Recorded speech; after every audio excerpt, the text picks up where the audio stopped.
এটা হয়েছিল আমাকে পরিবারেরই মায়ের বয়স হয়েছে 5 বছর, ওই নেই 4 বছর।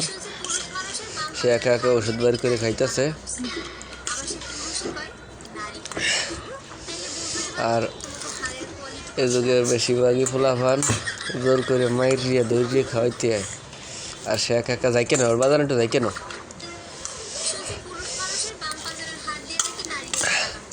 তার মা লই যে টমেটো মাখা খাওয়া নিয়ে ব্যস্ত। মায়ের যে ওষুধ খাইছে না খাইছে তার কোনো দেহা শিক্ষিত নাই। সাথে একটা টিকটকের বক্স আছে।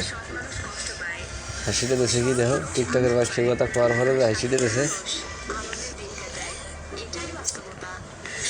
আর বাজান যদি একা একা ওষুধ ডাইলে একা একা খাইতেছে, এটা অত্যন্ত দুঃখজনক বিষয়।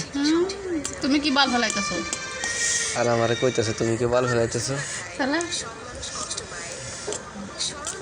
আমি একজন সেলেশ্বরের রোগী, সেলেশ্বর রোগী। আমি অসুস্থ।